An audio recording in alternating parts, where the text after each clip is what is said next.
Halo Sobat Blangkoners, berjumpa kembali bersama saya Engelbertus Kukuh Widiatmoko di Dosen Blangkon Channel. Pada kesempatan ini ada tamu yang luar biasa untuk Sobat Blangkoners. Saya menyapanya Pak Roy. Selamat pagi Pak Roy. Pagi juga. Sehat? Alhamdulillah. Oke. Teman-teman, kita akan berbicara mengulik tentang BPJS Kesehatan. Nah, sebelum mengulik lebih jauh, tetap dukung Dosen Blangkon Channel, like, comment, subscribe, dan share. Baik, Sobat Blangkoners, kita akan menggali sedikit demi sedikit tentang BPJS Kesehatan. Tapi sebelumnya tentu teman-teman bertanya-tanya, siapakah Pak Roy dan bagaimana perjalanan di BPJS Kesehatan? Monggo Pak Roy. Baik, selamat pagi Sobat Blangkoners. Yes. Oke, perkenalkan saya Roy, selaku Kepala Bagian Mutu Layanan Kepesertaan di BPJS Kesehatan Cabang Malang. Nah, untuk kali ini, di pagi hari ini, kita akan mengulas tuntas terkait program Jaminan Kesehatan Nasional. Gitu, Yes. Pak Kukuh, mohon izin. Terima kasih. Jadi teman-teman nanti akan mendapatkan info yang lebih detail dan valid karena langsung dari BPJS Kesehatan. Siap. Baik, Pak Roy, mewakili teman-teman awam ini ya. Ya. Kalau ditanya sebetulnya apa sih Jaminan Kesehatan Nasional atau BPJS Kesehatan itu?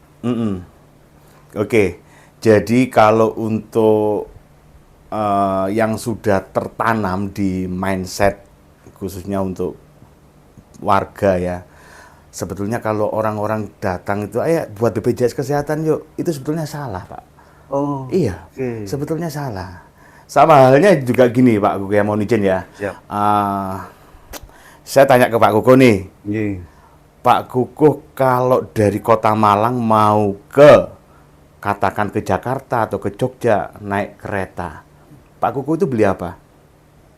Tiket. Beli tiket, Yes. bukan beli kereta api kan. Nggih. Kereta api ini adalah yang mengantar Pak Kukuh untuk sampai ke tujuan, tapi belinya beli tiket kan gitu. Ini sama halnya dengan BPJS Kesehatan. Di sini BPJS Kesehatan adalah Badan Penyelenggara Jaminan Sosial khususnya kesehatan. Oke, programnya adalah program jaminan sosial terkait jaminan kesehatan. Ya. Nah, jaminan kesehatan ini di situ ada berbagai macam. Satu, yang pertama adalah penerima bantuan iuran. Penerima bantuan iuran. Terus kemudian ada segmen pekerja penerima upah.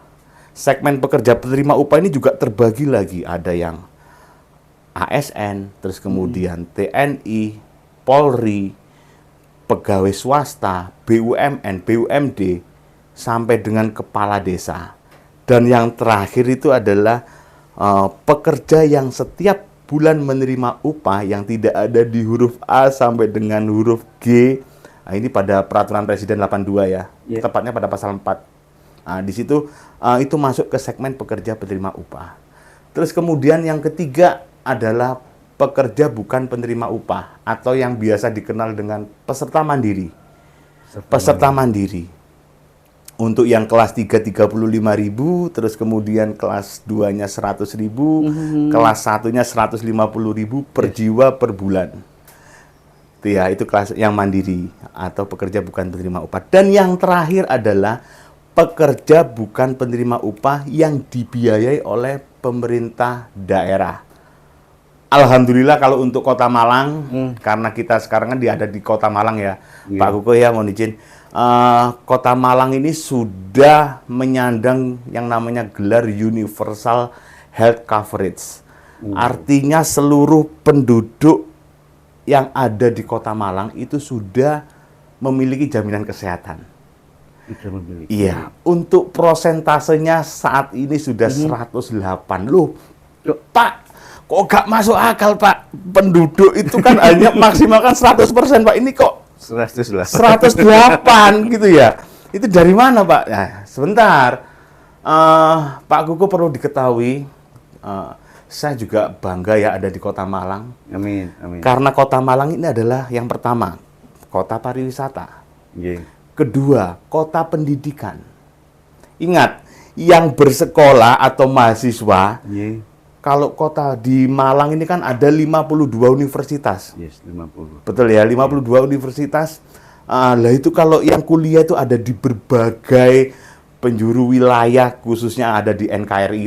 Luar negeri juga ada yang kuliah di sini, kan gitu kan? Iya, betul. Di kuliah Malang. Sehingga yang namanya tadi kan patokannya adalah jumlah penduduk. Jumlah penduduk.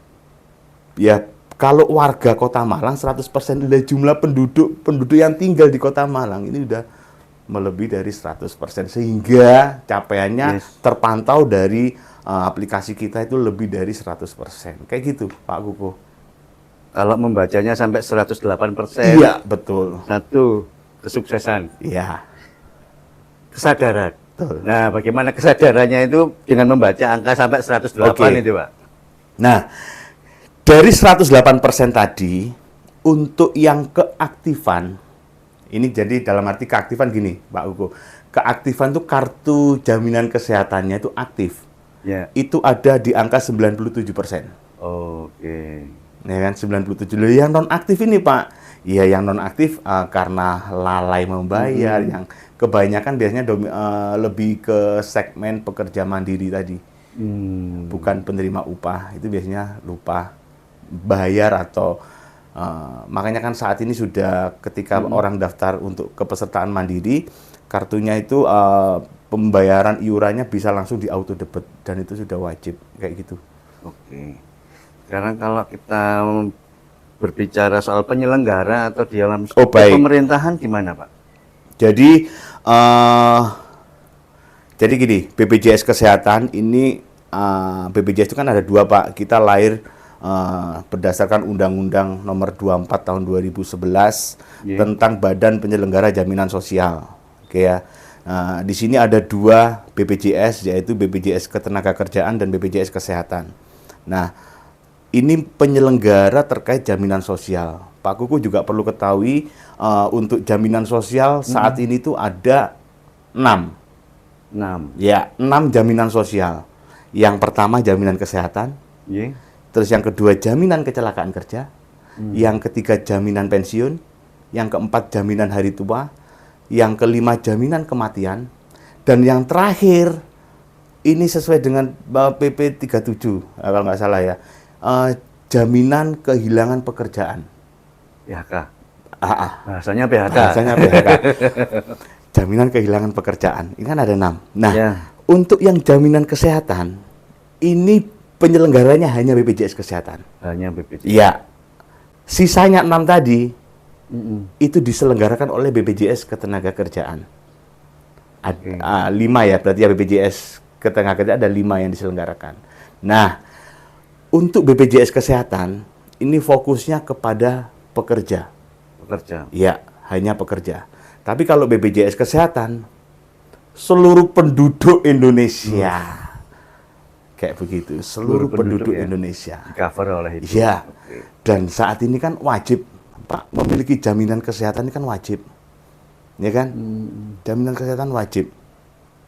Pertanyaannya, Pak Roy lek gak di duit ya apa? Kan gitu.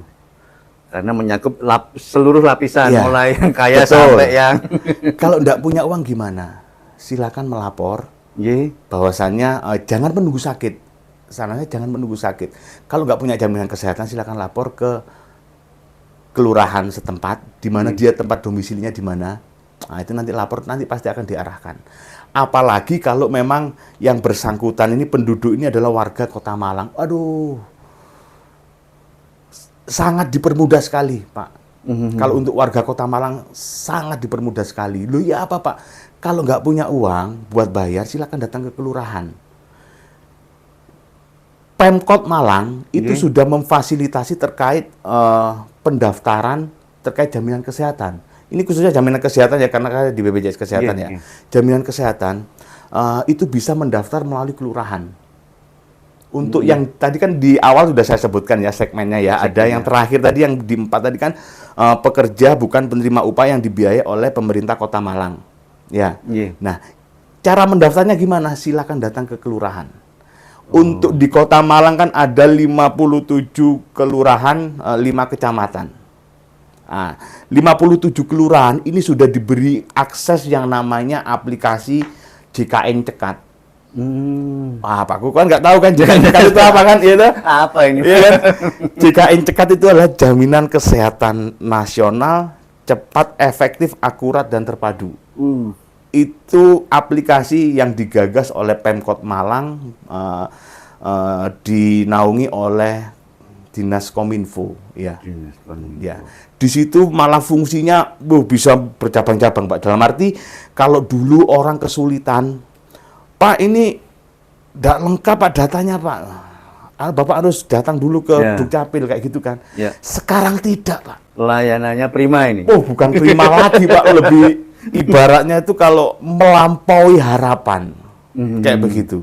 Jadi, orang yang tidak mempunyai jaminan kesehatan atau kartunya nonaktif, silakan datang ke kelurahan, ya kan? Nanti dari petugas kelurahan itu yang akan mendaftarkan melalui apa, Pak? Melalui aplikasi JKN Cekat tadi. Jadi bukan orang yang berlari-lari ketika datanya nggak lengkap, tapi datanya tadi yang berlari-lari, Pak. Ketika dientrikan, data tersebut nanti akan bergeser ke Dukcapil. Dinas Kependudukan. Dia akan memvalidasi terkait warga ini apakah benar-benar warga Kota Malang atau bukan. Oke, untuk validasi. Iya. Ketika sudah divalidasi, ditekan oke, nanti datanya lari lagi ke Dinas Sosial. Dari Dinas Sosial, dia akan ngecek lagi data tersebut apa masuk data terpadu jaminan kesehatan itu, DTKS, data terpadu kesejahteraan sosial. Apakah masuk di situ? Kalau dia sudah masuk di 6NG, lah berarti dia sudah punya, tinggal diaktifkan aja. Tapi kalau belum ada, itu nanti dari Dinas Sosial melakukan approval, yang mana data tersebut berlari lagi kemana, Pak? Ke Dinas Kesehatan. Di sini Dinas Kesehatan adalah, kenapa kok Dinas Kesehatan? Dinas Kesehatan adalah yang mengentrikan. Yang terkait anggarannya itu kan ada terpusat di Dinas Kesehatan nih, Dinas Kesehatan Kota Malang khususnya. Nah, nanti dilihat, oh ya ini memang warga Kota Malang dan memang membutuhkan, nanti akan di-entry dari yang mendaftarkan Dinas Kesehatan untuk didaftarkan melalui namanya Edabu. Kartunya ketika kemarin waktu diuji coba di hadapan Pak Wali Kota pada tahun 2021, ya bulan Agustus itu diuji coba, kita hanya membutuhkan waktu 10 menit.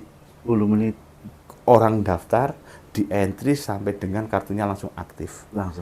Khusus Kota Malang, Pak. Karena sudah menyandang gelar yang namanya Universal Health Coverage. Ketika penduduk yang didaftarkan oleh Pemkot Malang, saat itu juga kartunya langsung aktif. Jadi untuk warga Kota Malang, tidak usah khawatir. Luar biasa. Pak Roy, karena ini kan juga situasi ekonomi ya. Kesadaran tinggi, tapi dibandingkan dengan sisi yang lain, situasi ekonomi. Nanti dampaknya juga terkait dengan pembayaran. Mohon maaf. Ada yang rajin, banyak juga yang tersendat-sendat. Nah, kalau yang tersendat-sendat ini gimana, Pak Roy? Nah, ini berarti Pak Kuko bertanyanya lebih condong ke arah segmen yang mandiri tadi ya? Yang setiap bulan membayar kelas 3 35.000, kelas 2-nya 100.000, kelas 1-nya 150.000 per jiwa per bulan. Di sini ketika nanti mendapatkan kesulitan untuk pembayaran, memang sudah tidak mampu, yaitu tadi solusinya, silakan datang ke kelurahan, nanti biar dibantu oleh Pemkot Malang. Tapi untuk yang dibiayai oleh Pemkot Malang hanya di kelas 3. Kelas 3. Itu teman-teman ya, khusus kelas 3. Hanya di kelas 3. Baik. Lalu begini Pak Roy, terkait dengan metode atau pendekatan ke masyarakat gimana Pak Roy untuk layanan-layanan itu? Kalau untuk pendekatan ke masyarakat, kita sudah berjibaku dengan stakeholder terkait, kita sudah sosialisasi juga dengan pemangku kepentingan, kita aktif bersosialisasi bahwasannya untuk khususnya Kota Malang terkait jaminan kesehatan, ketika warga Kota Malang mengalami kendala, ada pelaporannya khusus. Jadi kita juga di rumah sakit juga ada yang namanya BPJS 1. Ya. BPJS 1 itu BPJS siap membantu. Juga ada yang namanya semisal warga khususnya Malang Raya ya, ini ada kesulitan dalam pelayanannya, ada pengaduan dan segala macamnya, kita juga ada yang namanya alat bantu namanya Sipirang. Sistem informasi untuk pengaduan kayak gitu. Semua kita dan itu udah teratasi. Jadi dalam arti ketika ada kesulitan tinggal kita taruh apa yang namanya kayak barcode itu di penjuru rumah sakit itu ada, pemberi pelayanan kesehatan itu juga ada di Vaskes 1, ada di rumah sakit juga ada, itu nanti tinggal di scan gitu aja udah langsung terhubung ke nomor WA yang bertanggung jawab pada rumah sakit tersebut. Iya. Lalu kalau kita bicara persepsi masyarakat antara, mohon maaf kalau ngomong BPJS Kesehatan itu kaitannya dengan asuransi, Pak. Iya. Ya, kan perlu mendapat penguatan peneguhan, apa bedanya dengan asuransi atau nilai lebih apa yang diperoleh? Oke, jadi gini Pak, Mbak Kuko, mohon izin. Untuk program jaminan kesehatan nasional ini, itu kan programnya pemerintah Pak, ya kan? Programnya pemerintah terkait jaminan kesehatan untuk seluruh penduduk Indonesia. Di sini program jaminan kesehatan ini adalah kebutuhan dasar terkait jaminan kesehatan. Jadi esensinya di situ Pak, kebutuhan dasar terkait jaminan kesehatan. Kalau di spill Pak, terus ada yang nggak dijamin oleh BPJS Kesehatan pada program jaminan kesehatan nasional? Adalah, pasti ada. Yang bagaimana? Yang tidak sesuai prosedur. Nah, kayak gitu, ya kan? Tidak sesuai prosedur. Prosedurnya bagaimana? Nah, prosedurnya adalah ketika sakit silakan datang ke Vaskes 1. Vaskes 1 di sini adalah singkatan dari fasilitas kesehatan tingkat pertama. Vaskes 1 itu terdiri dari yang pertama adalah puskesmas, klinik pratama, kemudian dokter praktek perorangan. Diperbolehkan untuk memilih. Ya. Silakan pilih mana yang nyaman, mana yang dekat domisilinya mana. Oh, yang dekat ya. Iya. Semisal ini di Bareng berarti silakan datang ke yang dekat mana? Ya ke Puskesmas Bareng. Atau yang dekat mana lagi? Di situ ada klinik apa? Ada klinik dekat Poltekkes juga ya. Nah, boleh ke kliniknya situ, boleh. Boleh milih, boleh. Silakan. Yang dekat yang mana? Yang nyaman di mana? Silakan dipilih. Artinya bisa diakses. Iya, betul. Mana yang lebih dekat. Iya. Domisilinya itu ya. Betul. Jadi ketika sakit, yang diakses pertama kali adalah Vaskes 1 yang tadi saya sebutkan, puskesmas, klinik pratama, dan dokter praktek perorangan. Terus kemudian ketika berobat, nanti dengan berjalannya waktu dilakukan pemeriksaan, ternyata membutuhkan pelayanan lebih lanjut. Ya. Semisal, oh ini harus dirujuk ini Pak, dirujuk ke rumah sakit, ikuti aja. Diikuti aja. Loh Pak, ini ternyata harus dirujuk ke rumah sakit yang lebih tinggi lagi sampai ke Dr. Sutomo atau rumah sakit harapan kita. Dijamin, silakan dicoba. Kan gitu? Iya, iya. Nggak usah, silakan dicoba. Dengan catatan sesuai prosedur, yang benar. Artinya syarat dan ketentuan berlaku. Betul. Gitu. Mau pasang ring jantung, nah, sesuai prosedur memang membutuhkan terkait indikasi medisnya membutuhkan pasang ring jantung, pasti dijamin. Teman-teman, perjalanan Pak Roy ini kan panjang lah, asam garam untuk BPJS bertemu masyarakat. Ada pengalaman menarik nggak, Pak? Kalau pengalaman menarik, wah banyak sekali, Pak. Perlu diketahui ya Pak Kuko ya. Saat ini BPJS Kesehatan itu kan mempunyai apa ya, ikonnya itu adalah mudah, cepat, setara. Ya kan, mudah, cepat, setara. Artinya mudah adalah mudah diakses. Cepat dalam arti pemberi pelayanan kesehatan harus dengan bertindak cepat dalam memberikan pelayanan. Terus kemudian setara itu adalah sesuai dengan hak yang dimiliki oleh peserta jaminan kesehatan nasional. Kayak begitu. Haknya apa? Ada kan hak kelas 3, kelas 2, kelas 1. Sesuai dengan itunya. Ya. Oke. Kayak begitu, Pak Kuku.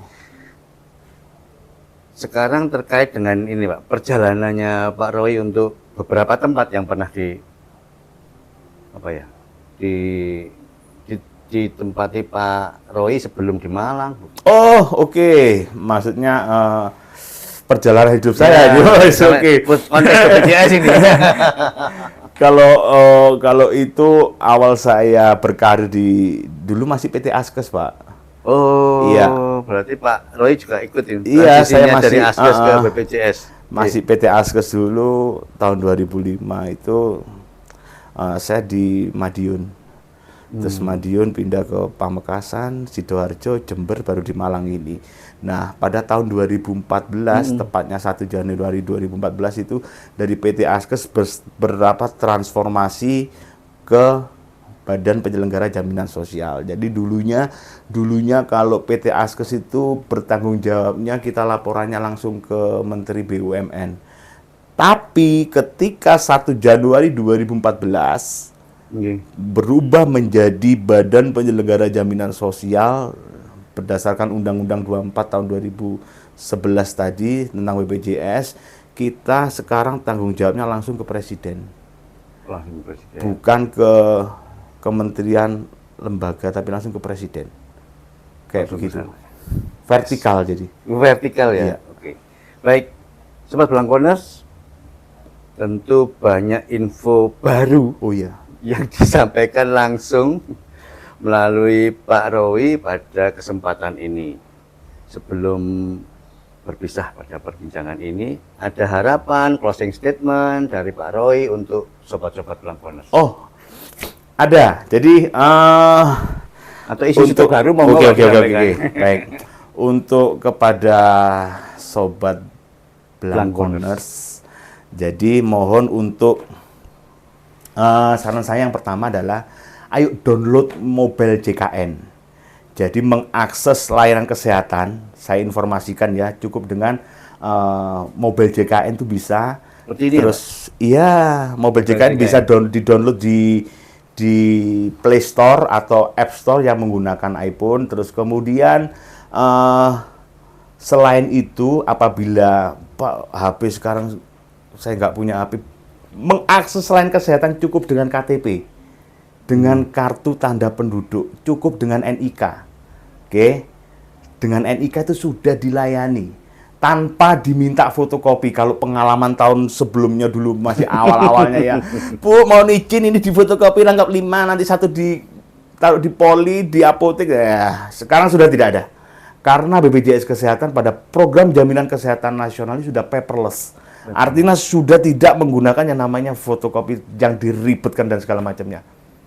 Itu aja masih antriannya Bu. Ya, kayak begitu ya itu. Ya. Tapi kita juga sudah berusaha untuk mempermudah terkait dalam mengakses layanan kesehatan. Kita sudah mempermudah melalui mobile JKN. Ketika sobat Blangkoners ini ingin mengakses, silakan bisa klik pada menu mobile JKN itu ada menu antrian online. Di situ antrian online. Ya. Di situ nanti bisa diklik. Silakan mau mengakses. Nanti ada feedbacknya adalah silakan nanti datang jam sekian Anda mendapat nomor antrian sekian. Itu dari sobat Blangkoners bisa mengira-kira ya, dari perjalanan saya ke sana berapa menit kayak itu bisa mengira-kira. Di situ juga ada antrian sudah berjalan sekian, jadi nanti bisa mengira-kira sendiri kayak gitu. Jadi udah mempermudah sekarang.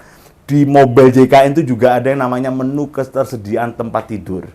Jadi kita juga bisa mengetahui HP ini ketika dibuka pada mobile JKN ya, HP ini katakan posisinya ada di Bareng ya, kita nanti HP tersebut akan mencari yang namanya rumah sakit atau vaskes tingkat 1 tadi yang terdekat dengan HP itu berada.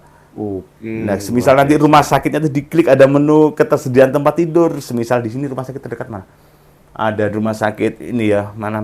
RSU ya. Nah, itu di situ diklik nanti kelas 1-nya tinggal sekian, kelas 2 tinggal sekian, kelas 3 tinggal sekian. Nah, jadi sudah tidak ada apa ya? Kan dulu saya pakai BPJS, mohon maaf kamarnya habis, sekarang sudah tidak ada. Akses pelayanan publik ini sudah terbuka kayak begitu. Terus kemudian pada Mobile JKN ini saya juga bukan promosi ya, tapi saya Oke. ini ada apa ya? Menyampaikan info iya penting betul. ini. Info penting kalau Mobile JKN itu kan dalam arti gini. Untuk Mobile JKN tidak hanya diakses untuk layanan kesehatan, tapi yang ada juga manfaat tambahan lainnya. Kalau mau dibuat tunjukkan kalau kepesertaannya aktif melalui Mobile JKN di mana? Kalau di Malangnya ada di Excelso Suhat. Itu nanti mendapat diskon 20% loh. Oh. Ya kan Excelso saja kan pansos ke saya di. Nah. Ada juga di Dialogi Signature itu itu juga ada diskon juga. Kayak gitu.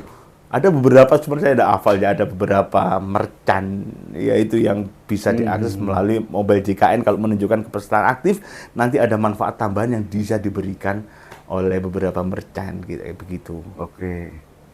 Luar biasa Sobat Blangkoners, perbincangan kita pada kesempatan ini dengan Pak Roy.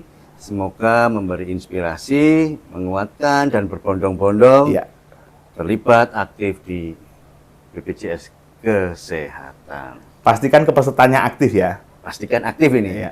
Oke, tetap dukung dosen Blangkoners, like, comment, subscribe, dan share. Salam Pancasila. Ayo, Monggo diminum. Siap.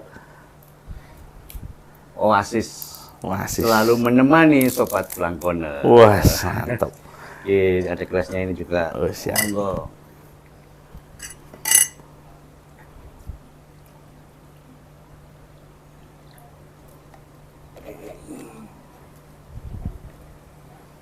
Monggo Pak Roy. Siap, nggih. Sobat Blangkoners.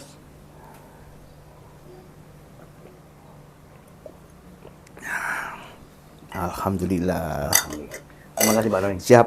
Sehat-sehat. Siap.